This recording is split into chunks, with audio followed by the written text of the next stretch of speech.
The history of the Republican Party, the good, the bad, and the ugly. This one is for one of my fans. For I guess he's a fan.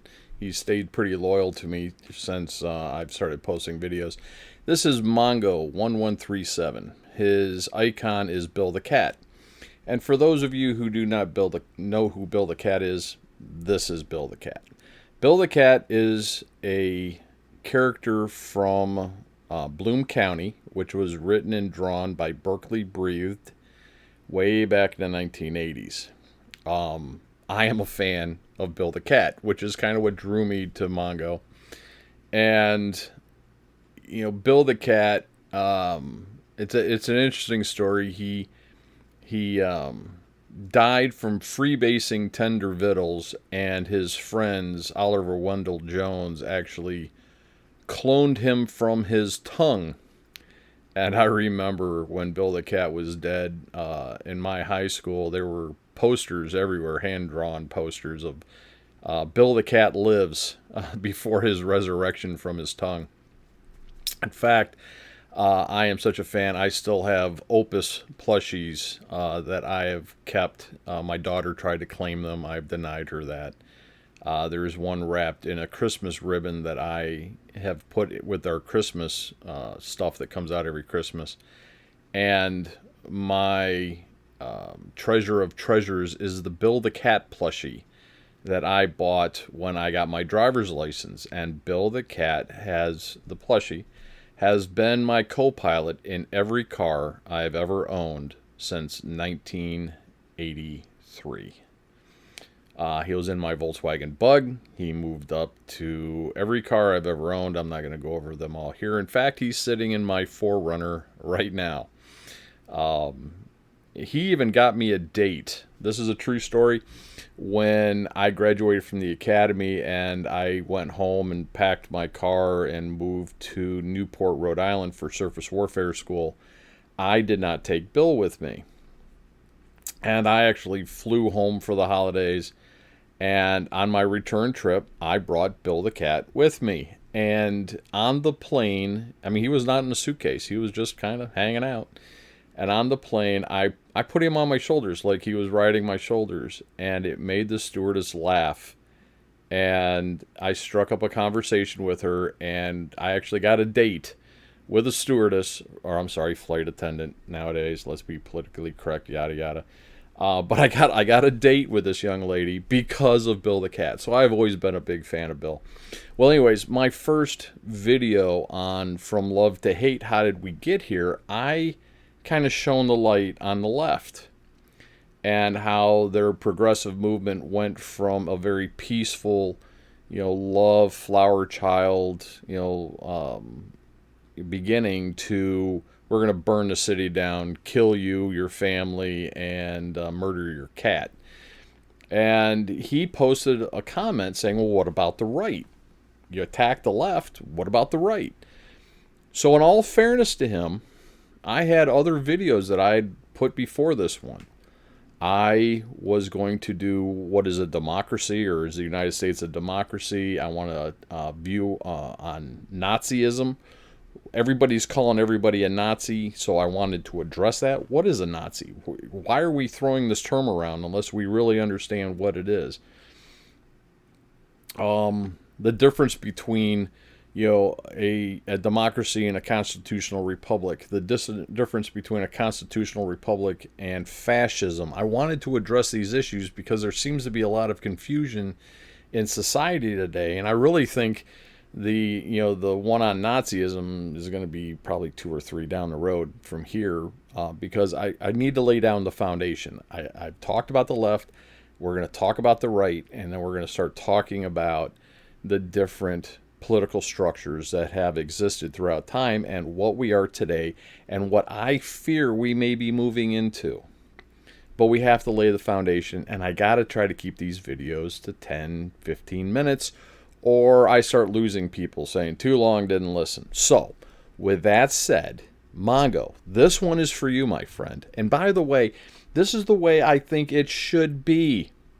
Look, I am on the right. I do not claim to be a Republican. I do not claim to be a Democrat. I claim to be a constitutionalist. I am an academy graduate.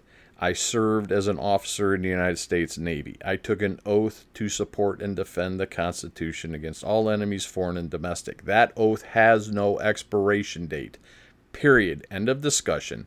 And Mongo is a self-proclaimed liberal.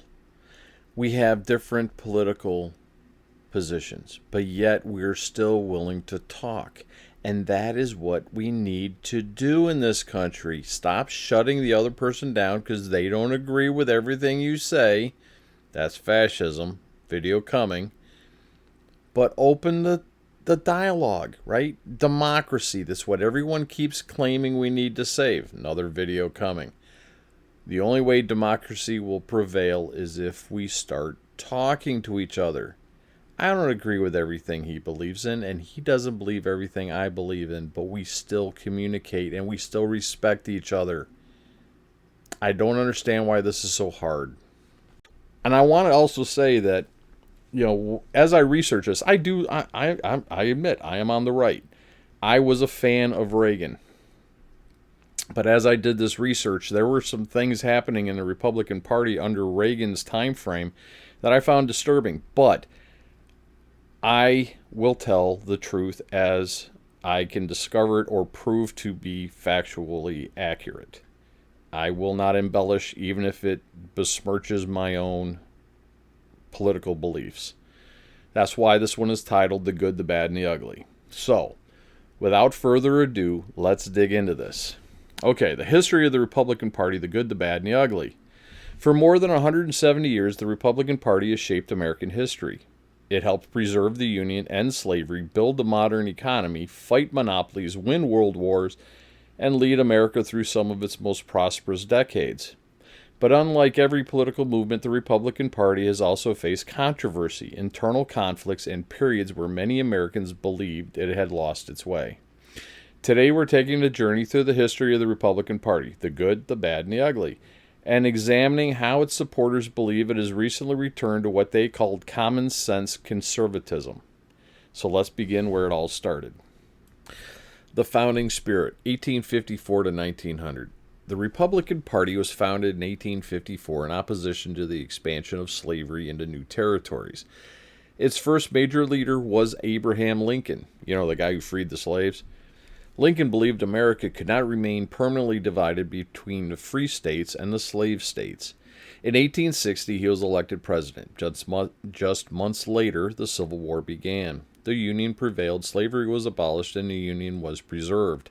During the late 1800s, Republicans generally championed industrial growth, infrastructure, railroads, and economic opportunity.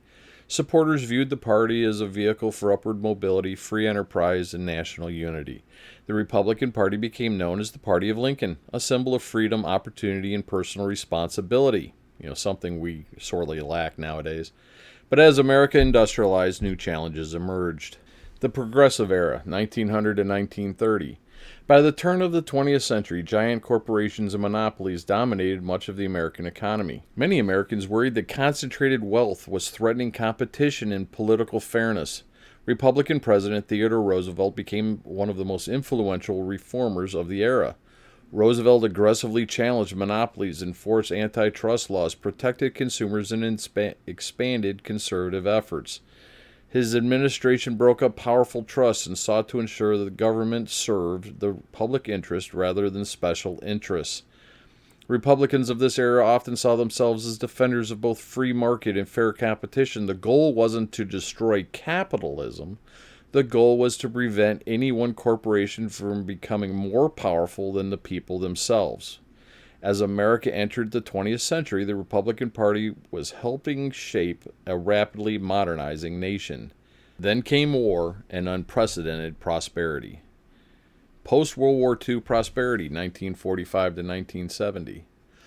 World War II transformed America. When the war ended, the United States emerged as the strongest economy on earth. Factories expanded, home ownership increased, the middle class grew rapidly. Millions of Americans pursued the American dream. Republican leaders supported policies that emphasized economic growth, infrastructure development, national defense, and opportunity. Suburban communities expanded. Higher education became more accessible. Families built wealth through home ownership and stable employment. For many Americans, this period represented the promise of hard work being rewarded. The Republican Party largely championed limited government, economic growth, and strong national defense. But beneath the surface, major changes were beginning to reshape American politics. The turning point, 1970s through the 1980s. The 1970s brought inflation, economic uncertainty, and declining confidence in government. Many conservatives believed Washington had become too large, too inefficient, and too disconnected from ordinary Americans. The Republican response emphasized deregulation, lower taxes, and reducing government intervention. But of course, let's not forget Nixon and Ford. As the Republican Party moved through the 1970s, it faced one of the greatest crises in its history. Richard Nixon entered office promising law and order, strong leadership, and a renewed American confidence. Instead, his presidency became synonymous with Watergate. What began as a political break-in quickly revealed a pattern of abuses of power, secret operations, cover-ups, and obstruction of justice reaching all the way to the Oval Office itself. For the first time in American history, a president resigned from office rather than face almost certain impeachment and removal. The damage to the Republican Party was enormous. Millions of Americans lost trust not only in Nixon, but in the government itself. When Gerald Ford became president, many hoped he would restore confidence and integrity. Instead, Ford's decision to pardon Nixon just weeks after taking office created a firestorm of controversy. Supporters argued it helped the nation move forward. Critics believed it placed political convenience above accountability and justice. At the same time, Americans faced inflation, unemployment, energy shortages, and economic stagnation. The country seemed adrift. By the end of the Ford administration, public trust in government had fallen to historic lows. The Republican Party had gone from optimism of post-war prosperity to a period marked by scandal, economic turmoil, and declining confidence. Many conservatives would later argue that these failures created conditions for Ronald Reagan's political revolution and a dramatic shift in Republican priorities that followed. Now, while I go over all this, let's not forget, and I am a believer in this, that Gerald Ford became president of the United States. Remember that Nixon was elected with Agnew as a vice president. Ford was appointed after Agnew resigned because of quote-unquote tax evasion charges. Ford was never elected. Why did he become vice president of the United States and later president of the United States? I believe, this is SeaBear speaking, I believe that Ford became president as a reward for his complicity in the Warren Commission and the report that claimed that Lee Harvey Oswald was the lone killer of John F. Kennedy. This was his price, and this was his payoff. Moving on. Ronald Reagan became the leading figure of this movement. His message was simple. Government was often the problem, not the solution. Supporters argued that reforms unleashed economic growth and renewed American confidence. Critics argue they also opened the door to increased corporate influence and growing economic inequity. Regardless of perspective, this era fundamentally transformed the Republican Party. The focus shifted toward free markets, deregulation, and a stronger emphasis on limited government. The consequences of that shift would continue for decades. Captured by money, 1990s through the 2010s. As the years passed, many voters began to feel disconnected from both major political parties. I'm one of them. Globalization accelerated. Manufacturing jobs moved overseas. Lobbyists gained increasing influence in Washington. Campaign spending reached unprecedented levels. Many Americans believed political leaders were becoming more responsive to donors, corporations, and special interests than to the ordinary citizen. Critics argue that both parties had become too comfortable with the status quo. The Republican Party faced growing criticism from voters who felt forgotten by political elites. For many Americans, Main Street seemed to be losing influence while Wall Street had gained power. That frustration was building, and eventually it would explode. The populist warning, 2016. In 2016, millions of voters sent a message. They were angry, they were frustrated, and they wanted change. Donald Trump tapped into that frustration with slogans like Drain the Swamp and America First. His campaign challenged political insiders, career politicians, and establishment leaders from both parties. Supporters saw him as someone willing to confront a system they believed was broken. They believed that politicians were ignoring working-class Americans for too long. The election revealed a deep divide between political elites and everyday voters. Whether people loved him or hated him, Donald Trump had changed American politics, but the years that follow would test the Republican Party in few ways expected. The Reckoning, 2020. The 2020 election and its aftermath became one of the most contentious periods in modern American history. The country grew increasingly polarized. Family, friendships, and communities were divided by politics. The Republican Party itself experienced internal conflict. Some Republicans remained fiercely loyal to Donald Trump. Others believed the party needed a different direction. Questions emerged about leadership, identity, and the future of conservatism. The result was a period of intense self-examination. The Reset, 2021 to 2023. In the years following 2020, many conservatives began emphasizing a return to core principles. The focus shifted toward constitutional government, fiscal responsibility, personal freedom, secure borders, and national sovereignty. Many supporters argued that conservatism needed to move beyond personalities and return to enduring values. The conversation increasingly centered around political solutions, accountability, and restoring trust in the institutions. For many Republicans, this wasn't about returning to the past. It was about rediscovering foundational principles that had guided the party for generations. The stage was being set for what supporters called a return to common sense. The return to common sense, 2024 through today. Today, many Republicans describe their agenda as common sense conservatism. The emphasis is on public safety, strong families, economic opportunity, energy independence, education reform, and in my opinion, above all else, government accountability. There's way too much corruption going on both sides of the aisle, and people need to be in handcuffs. Supporters argue that these priorities reflect the concerns of ordinary Americans rather than political elites. The message is straightforward. Focus on practical solutions, reward hard work, protect communities, and create opportunity for future generations. Whether one agrees with these priorities or not, they represent the direction many modern Republicans believe the party should be taken forward. And that brings us to the final chapter, the mission ahead.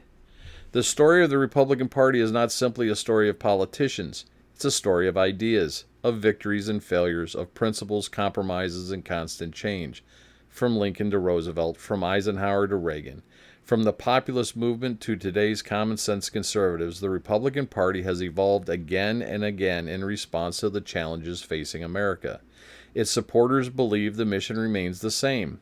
Expand opportunity, protect freedom, strengthen families, and preserve the American experiment for future generations. Whether history judges the current movement as a turning point or simply another chapter remains to be seen, but one thing is certain. The story of the Republican Party and the story of America is far from over.